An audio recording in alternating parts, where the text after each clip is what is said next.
issues. But yeah, it is the map I thought it was going to be. That's the one with the in-base location, 4 spawns, really big one. Well suited to macro plays, but holding on to a third base can be pretty difficult. In this case, since this is going to be TVP, it can be difficult for either side, the Terran and Protoss, depending on how the game goes. But nevertheless, we are going to see at least 2 base play. And because of the difficulty of actually holding on to the third, I wouldn't be surprised to see a 2 base Protoss, like a heavy 2 base Protoss timing over here. Alright, here we go, and we have spawned into the map Nimbus Ladder Edition in the bottom left corner of the map. It is from the Double Dutch Dragons, I think. Shit, I should have looked this up, but I think he's from, yeah, Double Dutch Dragons. His name is Epikfaal, the green Protoss.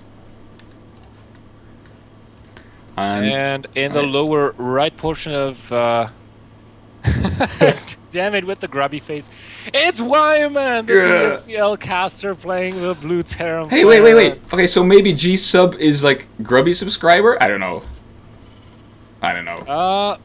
Could be. I don't actually know. I mean, I wasn't aware of Jeroen being in any clan, but you know, again, I might not be up to date. By the way, people in the chat were asking if Weiman wasn't Masters. Well, I'm not sure if at some point he used to be. He used to be Masters. Unfortunately, he dropped.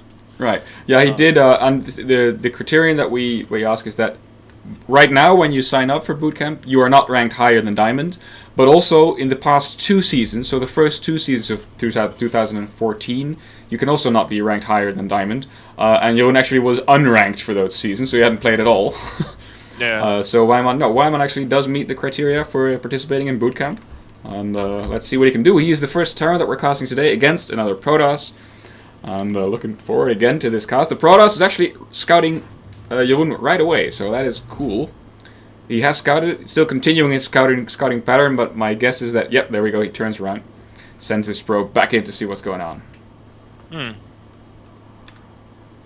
So he sees the barracks. Sutenga. Apparently I was pronouncing his name wrong, but I'll try and fix that. Sorry guys. Okay, sorry, I didn't mean to interrupt. Go ahead. Right, so all he saw were pretty much the barracks. Not going to see much more of anything else. And we have Weiman. He's going to scout for the probe. He's looking for that, and also for any pylons. Very diligent. You don't want to be rushed or whatever. Actually, what is something that Protoss players do against Terrans very early game? Oh, he does find the probe, by the way. He does, yeah. He's very diligent with his scouting. Is he going to react to this? Actually, he didn't. I'm not sure if he saw it, actually, because the probe didn't make a building yet, so as soon as Jeroen passed him... well, he does have the Reaper selected, and I think he's going to check that... Weiman, where are you going? What are you doing? Weiman just going to scout north, completely ignoring the information on the minimap that he had access to. But you know, in his defense, if he was not looking at the SCV, which was waypointed, shift-clicked, on its path, if he was not paying attention to that SCV at the time the SCV saw the probe, then he does not know the probe is actually there. Exactly. So, he should have shift-clicked attack moved the probe. Or just, stare at the minimap like a moron for 2 minutes until the probe comes back. Yeah, but that is hard. You need to be at least Masters to be able to do that. Yeah, it is. Right, and Weiman, as we pointed out, is no longer Masters. He is no longer Masters. Actually, I saw Weiman play at DreamHack once. Really? I was at DreamHack when he was there too, and he signed up for the DreamHack Open. He participated in the massive open brackets for the people actually there. I think he got knocked out in the first round, I'm afraid. But well, he was there. He played. Really cool. Good times were had. Right, so Weiman comes in. Comes in Epikfaal's base. Shoots a gateway! Take that, gateway! He does, but he really needs to scout with the Reaper instead of shooting the damn gateway, because there's a very quick robo facility just about to finish behind the mineral line, and I don't think Weiman scouted that out. No, he did not. And with the Stalker out, he could very well lose the Reaper. He did get 1 kill, but will not get the second one. Now, that was not the ideal use of your first Reaper as a Terran player that I have seen. No. So if we look at Weiman's vision, we can see that he in fact did not see the robotics facility. And he, of course, didn't see the 2 gateways that got added right now. So I'm not sure if his skills of deduction are good enough to actually deduce what's going on. Because he did see the gases, right? Did he? Let me check. Yeah, no, he did not see the gas in the main either. So, yeah, not a lot of scouting going on there. And you know, Epikfaal, he's not going to rush any other tech. But basically, he only got the robo facility because of the observer. One is making its way towards the Terran player's main as we speak. And he added on 2 additional gateways afterwards, so he is playing this very, very safely. Now, he is going to be tough to break into in the earlier stages of the game from the Terran's point of view, because, you know, with the ramp, the in-base expansion, he's got a pretty, and the number of gateways, he's got a pretty good defender's advantage. Now, he added on a robo support bay right now. Alright, Jeroen actually saw the observer, scanned for it, and killed it with his little human shooting dudes. Yeah, that's cool. That's really cool. Always nice to see.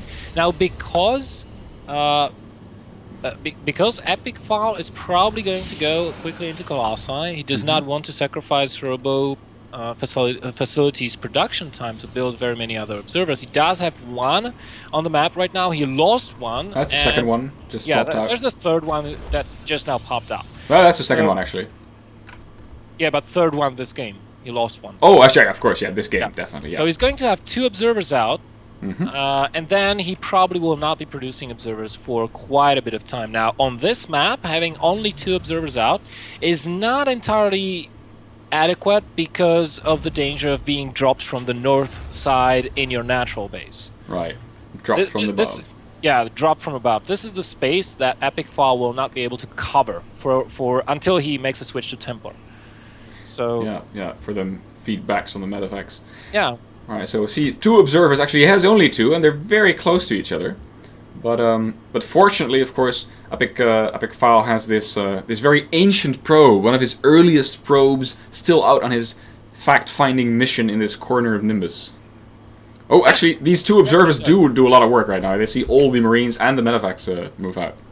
Yeah, so Epikfaal knows what is coming. Let's take a look at his unit count. Well, he does have 7 Stalkers. That's good for anti-drop defense. I wouldn't warp in anymore. He does start Blink, so he's probably going to very slowly take a 3rd base, get somewhere between 3 and 5 Colossi, then switch into Templars. But he really needs to get a Forge down after the 1st or 2nd Colossus, or maybe after defending this attack. Oh, look at that professional move, by the way. Johan stims one of his Marines, runs it up, see what's up there, thinks, well, no, I'd better not walk up there with all my little vulnerable Marines that don't even have combat shield yet. So he retreats, and actually leaves 1 Marine behind to scout like an observer. And speaking of observers, one of the Epikfaal's observers returns home, I think, to join the army. Yeah, so it does, and whoa! What's going on? What do I see? 4 additional gateways getting added on here for Epikfaal. He may be actually going for a 2-base timing, and I have mentioned this before, that I would not be surprised if we see this, because it's so difficult to hold on to a 3rd and so easy to hold on to a natural. And the blink is just about to finish, so... We're seeing something else too. If you look at the north of his base, the north of Epikfaal's base, and what is approaching it, that is about just what you had predicted. Oh, but there are Stalkers in position. Let's see. Not enough. No. I don't think that's enough to ward away all of those medevacs, and Weiman has let himself be seen, so he has to circle around now that he knows that he is expected. Multiple pylons, however, in the meantime, going up on the map, and I think as soon as Epikfaal knows where those 4 medevacs have gone to, he's going to commence an attack. He might actually, yeah. Because that is what keeping him in his base, right? These medevacs that are afloat somewhere, he doesn't know where. Correct. Actually, army moving out of his base right now, and actually... Okay, so he scouted around with his probe, and I think he feels content to say that, well, they're not up there anymore. Let's just attack with my army. There we go. Well, this could be tricky. Yeah, but army is he gets 1 section. He gets 1 section of Jeroen's army. This is very bad for Jeroen. You want to fight with your army all together if it's if it comes down to these big engagements. Yeah, and Oh. Jeroen needs to make Jeroen. a concave. Don't do it! Jeroen, no! No! Jeroen, half his Marines just kind of evaporated. There are no Vikings in here. The army's caught out in the open. And there's just such a high number of Stalkers that I don't know that Jeroen will be able to save. Oh, there's Blink! There's Blink! 1 Blunk, 2 Blunks. He's gonna drop. That's pretty much the only option, only reasonable option he has right now. He's going to try and drop the main base. Oh, but look at this. Oh, but this is bad because Epikfaal. Oh no, there's too many. Oh my god. Oh, Jesus effing Christ. Carnage! Oh man, poor Jeroen. Suddenly, ladies and gentlemen, it's 150 supply to 95. And then, out of nowhere. Yeah, Weiman is trying to get a third base up and running, but with no army to speak of. I mean, his army supply is 41 to Protoss's 111. Ooh, and the pro built a pylon finally. Cool. Yeah, it did. You know, I think it's safe to say that this is Epikfaal's game at this point to lose. Definitely. He would have to make a colossal mistake. And look at the number of Stalkers! Yeah, this is the insane. Stalkers themselves could win the game. Like, no need for class, I know. Blink. Hoppa. There we go. There we go. I think Weiman is going to be a little bit disappointed. Wish leaving the game already. Yeah. And there we go. Epikfaal victory. Congratulations, Epikfaal. There we go.